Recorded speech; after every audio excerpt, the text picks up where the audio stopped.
So last 1 to 2 days পৰা বহুখিনি ষ্টুডেণ্টে আমাৰ হোৱাটছএপত হওক ইয়াৰ উপৰি আমাৰ এপত হওক ইয়াৰ উপৰি ইউটিউবৰ কমেণ্টত হওক বা আমাৰ যিমানকেইটা ছ'চিয়েল মিডিয়া প্লেটফৰ্ম আছে গোটেইকেইটাতে বাৰে বাৰে এটাই কমেণ্ট কৰি আছে যে SSUHSৰ BSc নাৰ্ছিঙৰ এক্সাম ডেট 9 জুন এণ্ড এইমছৰ BSc নাৰ্ছিঙৰ exam date 8 June and 9 June এইটোতো বিৰাট ডাঙৰ প্ৰব্লেম এতিয়া এটা চ' SSUHSৰ এই এক্সামটো পোষ্টপন হোৱাৰ কিবা প্ৰবেবিলিটি আছে নেকি বা পোষ্টপন হ'ব পাৰে নেকি চ' আজিৰ এই ভিডিঅ'টোৰ জৰিয়তে আমি এইখিনি বস্তু জানিম যে SSUHSৰ এই এক্সামটো পোষ্টপন হ'ব পাৰে নেকি বা লাষ্ট কেতিয়া এক্সাম পোষ্টপন হৈছিল বা কোনটো এক্সাম পোষ্টপন হৈছিল এই বিষয়ে জানিম চ' ভিডিঅ'টো প্ৰথমৰ পৰা শেষলৈ চাবা এই ভিডিঅ'টো ইম্পৰ্টেণ্ট সকলোখিনি ষ্টুডেণ্টৰ বাবে যিখিনি ষ্টুডেণ্টে চিৰিয়াছলি প্ৰিপেৰেশ্যন কৰি আছে চ' ভিডিঅ'টো প্ৰথমৰ পৰা শেষলৈ চাবা আৰু অনাগত দিনবোৰত তেনেকুৱা ধৰণৰ আপডেটবোৰ বা ইনফৰমেশ্যনবোৰ যদি টাইম টু টাইম পাবলৈ বিচাৰে ডেফিনেটলি তোমালোকে আমাৰ এই চেনেলটো ছাবস্ক্ৰাইব কৰাৰ লগতে বেল বটনটো অলপ চেট কৰি ৰাখিবা যাতে আহিবলগীয়া দিনৰ আপডেটবোৰ টাইম টু টাইম পাই থকা সকলোতকৈ আগত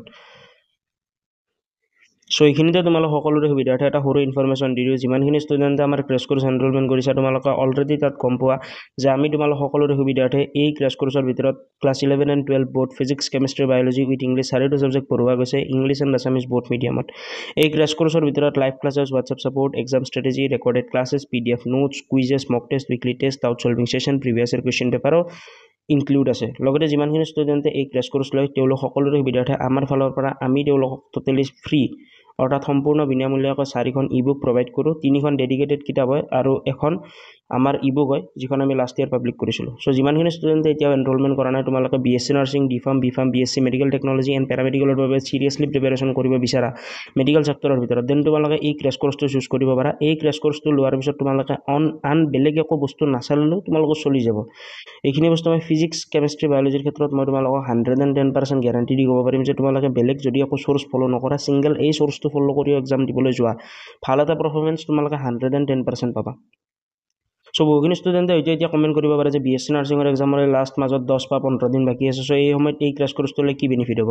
চ' চাবা বহুখিনি ষ্টুডেণ্টকে মই এটা বস্তু কওঁ তোমালোকৰ হাতত এতিয়া দুটা অপশ্যন আছে অপশ্যন A অপশ্যন B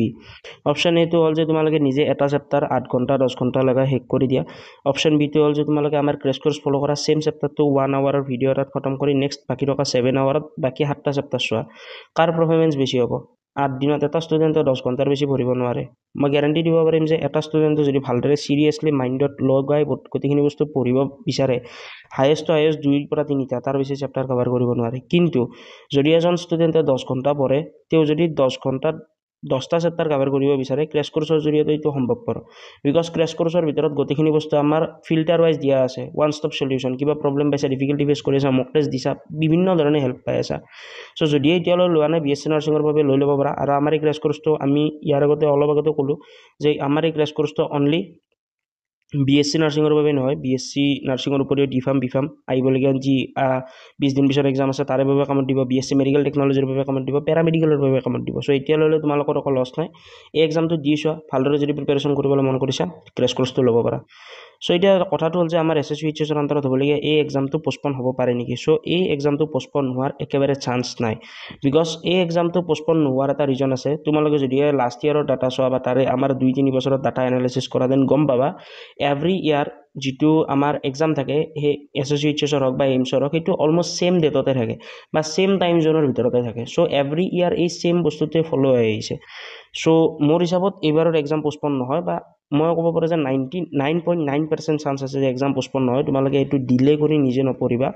ভালদৰে যেনেকুৱা ধৰণে পঢ়ি আছা পৰীক্ষা গুৰুত্ব সহকাৰে পঢ়া মাজত মাত্ৰ 10-15 দিন বাকী আছে যদি পঢ়িব বিচাৰে ক্ৰেছ কোৰ্চ ল'ব পাৰা ওৱান ষ্টপ সলিউশ্যন হয় চ' তোমালোকে এতিয়া বহুখিনি ষ্টুডেণ্টে হয়তো ছেম এই প্ৰব্লেমটোত ফেচ কৰিছে যেনেকুৱা ধৰণে এই ষ্টুডেণ্টজনে কমেণ্ট কৰিছে বা সুধিছে আৰু এনেকুৱা বহুত কমেণ্ট আছে বাট এইটো কমেণ্ট মই ওপৰতে পালোঁ ডেটছ ৱাই মই এইটো পিক কৰি ল'লোঁ চ' এইটো কমেণ্টত তোমালোকে এই যিটো বস্তু কনফিউজনটো আহিছে যে মোৰ কাৰণে দুটা এক্সাম ইম্পৰ্টেণ্ট হয় এই ষ্টুডেণ্টজনৰ কাৰণে দুটা এক্সাম ইম্পৰ্টেণ্ট হয় হয়তো বহুত এনেকুৱা ষ্টুডেণ্ট থাকিব পাৰে যিখিনি ষ্টুডেণ্টে এইমছতে এপ্লাই কৰিছে আৰু তেওঁলোকে ইয়াৰ উপৰি BSc নাৰ্ছিং SSUHSৰ আণ্ডাৰতে এপ্লাই কৰিছে চ' তেনেকুৱা ক্ষেত্ৰত এতিয়া বহুখিনি ষ্টুডেণ্টৰ লগতে গাৰ্জেনবিলাকে ভাবিব যে আমি এতিয়া কোনটো কৰাটো উচিত যিহেতু আমি এইমছত এক্সাম দিয়াটো বেটাৰ নে আমাৰ বাবে SSUHSৰ এক্সাম দিয়াটো বেটাৰ চ' এই ক্ষেত্ৰত মই তোমালোকক এটা একেবাৰে ছিংগল লাইন এটাত উত্তৰটো দিলোঁ তোমালোকে এইটো বস্তু যদি মাইণ্ডত মোৰ হিচাপত যদি চোৱা মোৰ পইণ্ট অফ ভিউৰে যদি তোমালোকে পৰীক্ষাটো দিয়া দেন বেছি বেটাৰ হ'ব চাবা ফাৰ্ষ্ট হ'ল এইমছ চ' এইমছটো থাকে অল ইণ্ডিয়া লেভেলত চ' অল ইণ্ডিয়া লেভেলত যেতিয়া এক্সামটো হয় তেতিয়া অল ইণ্ডিয়া লেভেলৰ বহুত এনেকুৱা ষ্টুডেণ্ট আছে যিখিনি ষ্টুডেণ্টে তোমালোকতকৈ বেছি জানে বা তেনেকুৱা ষ্টুডেণ্ট বহুত থাকিব পাবা তোমালোকে চ' এইমছৰ কম্পিটিশ্যন লেভেলটো বহুত বেছি as compare to S S U H S B S C nursing কাৰণ এছ এছ ইউ এইচ এছৰ বি এছ চি নাৰ্ছিঙত বহুখিনি লিমিটেশ্যন আছে এইমছৰ বি এছ চি নাৰ্ছিঙত অল ইণ্ডিয়াৰ ষ্টুডেণ্টে এপ্লাই কৰিব পাৰিব but S S U H এছৰ বি এছ চি নাৰ্ছিঙত অনলি আছামৰ ষ্টেট ৰেচিডেঞ্চি থকা মানুহে পাৰিব so' that's the main difference so'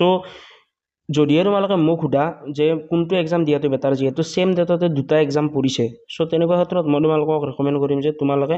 S S U H এছৰ B S C nursing exam দিয়া because S S U H এছৰ B S C নাৰ্ছিঙৰ আণ্ডাৰত ছিট কেপাচিটি ভালেখিনি আছে বা কেটেগৰী ৱাইজ ছিট কেপাচিটিটো বহুত বেছি আছে চ' যদিহে তোমালোকে মোক সোধা বা মোক পৰা জানিব বিচাৰা টু বি অনেষ্ট মই ক'ম যে তোমালোকে এছ এছ ইউ এইচ এছৰ B S C nursing exam দিয়া আৰু এছ এছ ইউ এইচ এছৰ B S C nursing exam দিয়াৰ পিছত যদিহে তোমালোকৰ এই এক্সামটো ভালো নহয় দেন তোমালোকে এই এক্সামটোৰ পৰা বস্তুবিলাখিনি শিকি মেলি নেক্সট আহিবলগীয়া D pharm B pharm B S C medical technology পেৰামেডিকেলৰ বাবে বাকী আহিবলগীয়া এক্সাম পেটাৰ্ণখিনি গম পাব বাট এইমছৰ এক্সাম তোমাৰ লগত এটাই হ'ব হয়তো কোনোবা ষ্টুডেণ্টে পেৰামেডিকেলৰ বাবে আৰু বা বেলেগ কিবা কিবি কোৰ্চৰ কাৰণে মাথা মাৰিব পাৰে বাট মই তোমালোকক হাইলি ছাজেষ্ট কৰিম যে যদিও তোমালোকে দুটা কোৰ্চত এপ্লাই কৰিছা তেনেকুৱা ক্ষেত্ৰত তোমালোকে এছ এছ ইউ এইচ এছৰ এক্সামটো দি চাব পাৰা কাৰণ ইয়াতে কম্পিটিশ্যন লেভেলটো কম হয়